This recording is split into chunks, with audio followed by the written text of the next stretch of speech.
What is good? I hope you're having a good day. I just wanted to touch base on one of the craziest moments I ever witnessed as a kid. We all know Avatar: The Last Airbender is a masterpiece. It has so many crazy moments of people popping off, and I can pick from various moments. And there was only one single moment in the series where Aang was ready to commit murder. And we all know when that was. Yup. When this nigga Jet decided to fly down with Katara in hand like he a airbender.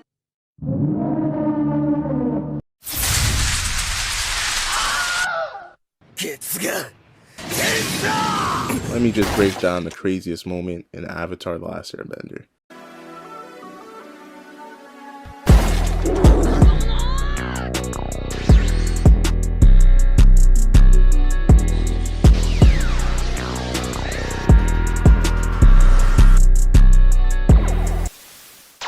So the crew minus Toph makes it out of this spirit tomb that just got buried. Ain't no Appa. Why ain't no Appa? Because Toph just got jumped. Toph was put in one of the worst positions I've seen for a 14-year-old in a very long time. She had to choose between saving her friends and saving her friend, and ultimately she chose to save her friends, and everyone was super sympathetic at first except Aang. Aang was actually belligerent. Like, listen to this man.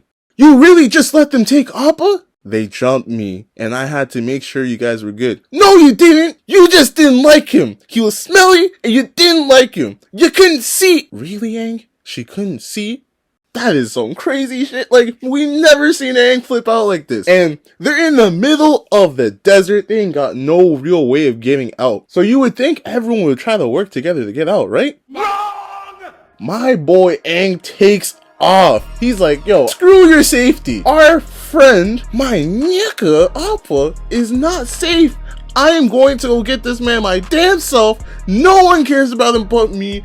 All of you can die. He didn't say that last part, but Aang was on serious timing. So he flies around the desert him damn self. In the meantime, Tara is struggling to keep everyone together. Toph feels super guilty even though she shouldn't for what happened. And Sokka became Avatar's first cracker. This man saw some cactus juice and he said, yo, smoke weed every day. This man was not in his right mind the entire episode. So a few hours go by and Aang comes back empty-handed. Katara asks this man to go get some water from a cloud floating by, and this man goes to get it and ain't nothing there. And Katara is surprised because she's like, yo, you got Avatar, you can't get more water than this. And Aang said, bitch, you want more water, go get it your damn self. Damn. I was shocked. I was like, how did Nickelodeon let this pass? So we gotta skip a few hours later because essentially it's just filled with Aang just lashing out at everyone more and Sokka tripping off of that crack. We find shelter in the beehive, so we gotta get out, right? But before we can even get out, Momo gets abducted.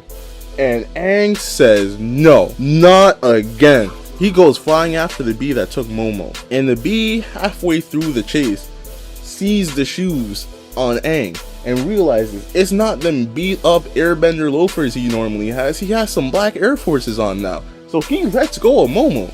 Momo is safe. We know what Aang is like. He would have turned back to go help the others. Aang does not turn back. I've never seen this look on Aang for the rest of the series, and I know you haven't either.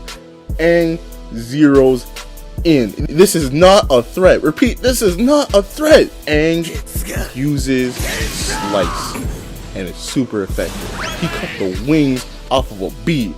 That bee can't fly home. His niggas don't know where he is. He is going to die in the desert. Aang just got his first body. And I've only had to use violence for necessary defense. And I've certainly never used it to take a life. Stop the cap. Also, please like, share, and subscribe, or I might lose hair. A few moments later. They get interrupted by a group of sandbenders, and they couldn't have came at the worst time because Aang is looking for violence. He's looking for people to take. He's looking for people, animals, elements, clouds, anything he can take out his anger on. He is looking for them, and they lined up. And it was even worse because a certain father and son came. Toph recognized the voices, specifically of one. The one person who ordered to capture Appa. And Toph decided to turn into Mark Phillips because she put her best instigator shoes on. She let everyone know that he was the one that did it. And I feel so bad for his dad because his dad didn't even know. His dad was like, oh my god, my son is always messing up. What did you do this time? Did you not know? We ain't seen an air bison in 100 years, and the first one that shows up, this is what you want to do? I might kick you out the family after this.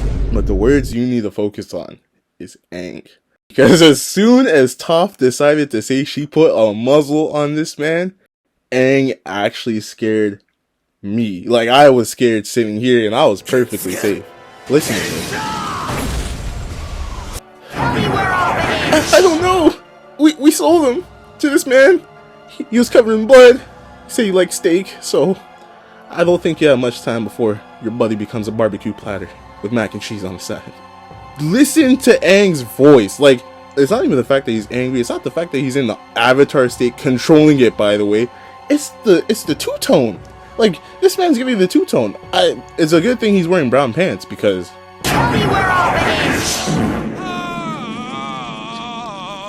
and Aang is about to lose it. Like, normally when Aang goes into the avatar state, you know, they can kumbaya him back, but no, this time was different. Sokka knew. Sokka said everyone needs to go. Only person that stayed back was Katara, and Katara was looking sad as hell. She tried, she grabbed homie didn't even let it phase him at first. He was fist clenched. He was ready to take him out. He stayed in the avatar state for a while, and honestly this broke my heart because when she pulled him in for a hug, homie still crying, still eyes glowing and everything, all the power in the world, and he's crying because he just lost the closest friend that he had. And I guess the moral of this story is fuck sandbenders.